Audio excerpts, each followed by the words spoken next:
എല്ലാവർക്കും പുതിയൊരു വീഡിയോയിലേക്ക് സ്വാഗതം.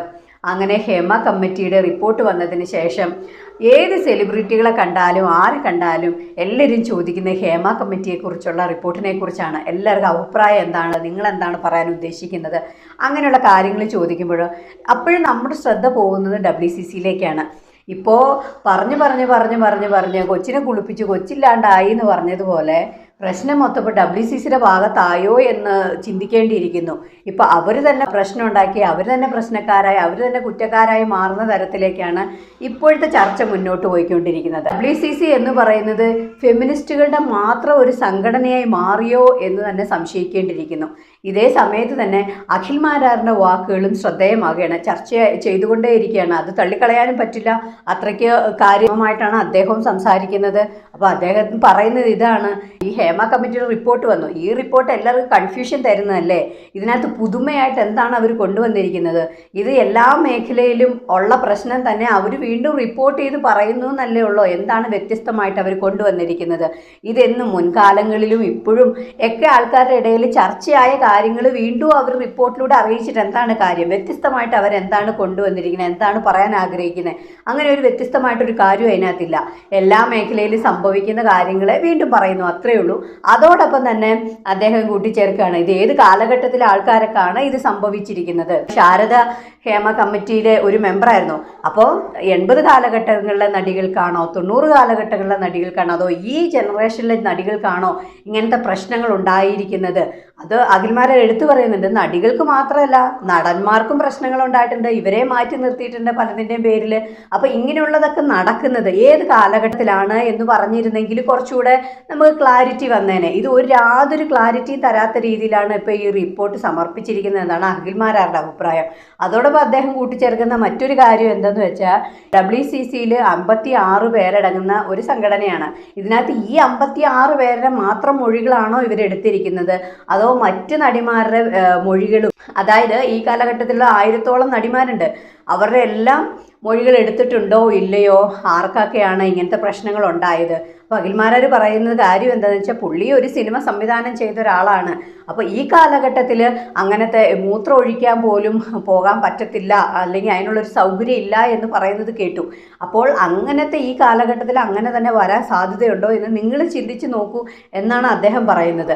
അതോടൊപ്പം പറയുന്നു, ഇവർക്ക് തൊഴിലൊക്കെ നഷ്ടപ്പെട്ട് ഈ ഇൻഡസ്ട്രിയിൽ നിന്ന് മാറി നിൽക്കേണ്ട അവസ്ഥ വന്നപ്പോഴേക്കും ഇവർ ഈ ഗുരുതരമായ ആരോപണങ്ങൾ ഉന്നയിച്ചുകൊണ്ട് ഈ ഒരു സിനിമാ വ്യവസ്ഥയെ തന്നെ തകിടം മറിക്കുന്ന രീതിയിലാണ് ഇപ്പോൾ ഓരോ കാര്യങ്ങൾ സംസാരിക്കുന്നത്. അപ്പോൾ അതൊരിക്കലും അതിനെ അംഗീകരിക്കാൻ പറ്റില്ല.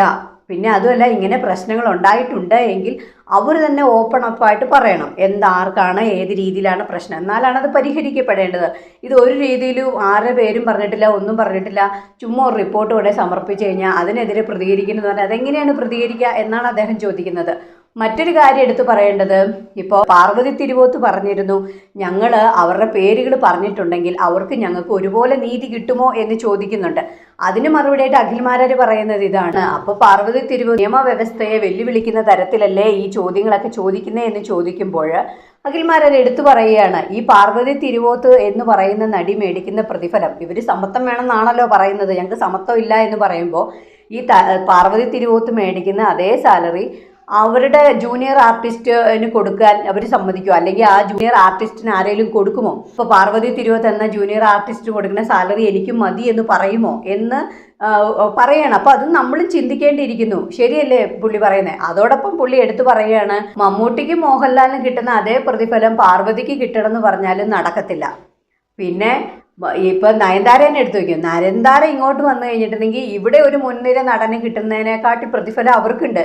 കാരണം ഇതൊക്കെ നിശ്ചയിക്കുന്നത് അവരുടെ താരമൂല്യത്തെ വെച്ചിട്ടാണ് നിശ്ചയിക്കുന്നത്, അല്ലാതെ സ്ത്രീയാണ് പുരുഷനാണ് എന്നുള്ള വ്യത്യസ്തതയിലല്ല ഇങ്ങനെ പ്രതിഫലം കൊടുക്കുന്നത് എന്നാണ് അഖിൽമാരാർ പറയുന്നത്. അതും ശരിയാണ്. നമ്മൾ നോക്കിയാൽ നമുക്ക് മനസ്സിലാവുമല്ലോ, നയൻതാരയ്ക്ക് കിട്ടുന്ന പ്രതിഫലം ചിലപ്പോൾ മമ്മൂട്ടിക്കോ മോഹൻലാലിനോ ചിലപ്പോൾ മലയാളം ഇൻഡസ്ട്രിയിൽ നിന്ന് കിട്ടിയെന്ന് വരില്ല.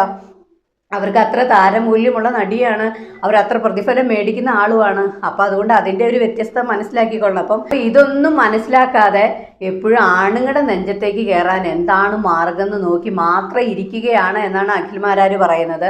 അതോടൊപ്പം ഇത് കൃത്യമായിട്ട് ഈ റിപ്പോർട്ട് പുറത്തു വന്നാൽ മാത്രമാണ് ഇതിനെതിരെ ശക്തമായി പ്രതികരിക്കേണ്ടതോ ഇതിനകത്ത് സംസാരിക്കപ്പെടാൻ പറ്റുകയുള്ളൂ. ഇങ്ങനെയുള്ള കാര്യങ്ങൾ നമ്മൾ മനസ്സിലാക്കാതെ കാര്യങ്ങൾ സംസാരിക്കരുത്. ഇപ്പോൾ ഹേമ കമ്മിറ്റിയുടെ റിപ്പോർട്ട് പുറത്തു വന്നത് യാതൊരു ഇതില്ലാത്ത രീതിയിൽ, ക്ലാരിറ്റി ഇല്ലാത്ത രീതിയിൽ പോയി. അങ്ങനെ ആവരുത്. ഒരു റിപ്പോർട്ട് പുറത്തു വരുമ്പോൾ അത് വളരെ റിയലിസ്റ്റിക് ആയിട്ടായിരിക്കണം കാര്യങ്ങൾ. അതായത് ഒരാൾക്ക് അതിനെപ്പറ്റി ചോദിക്കുമ്പോഴോ അല്ലെ സംസാരിക്കാൻ നമ്മളെ കൊണ്ട് പറ്റണം. ഇത് ആര് എവിടെ പറഞ്ഞു എങ്ങനെ പറഞ്ഞു യാതൊരു ക്ലാരിറ്റി ഇല്ലാതെ വന്ന സ്ഥിതിക്ക് നമുക്കതിന് മറുപടി പറയാൻ പോലും സാധിക്കില്ല.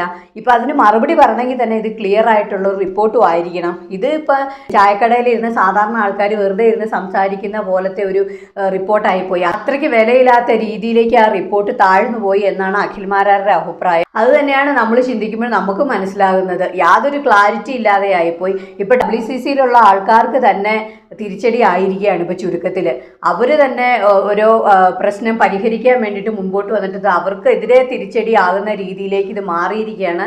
നിങ്ങളുടെ അഭിപ്രായങ്ങളും നിർദ്ദേശങ്ങളും കമൻറ്റ് രൂപേണ അറിയിക്കുക. വീഡിയോ ഇഷ്ടപ്പെട്ടാൽ ലൈക്ക് ചെയ്യാനും ഷെയർ ചെയ്യാനും സബ്സ്ക്രൈബ് ചെയ്യാനും മറക്കരുത്. മറ്റൊരു വീഡിയോയുമായി ഉടനെ കാണാം. ബൈ.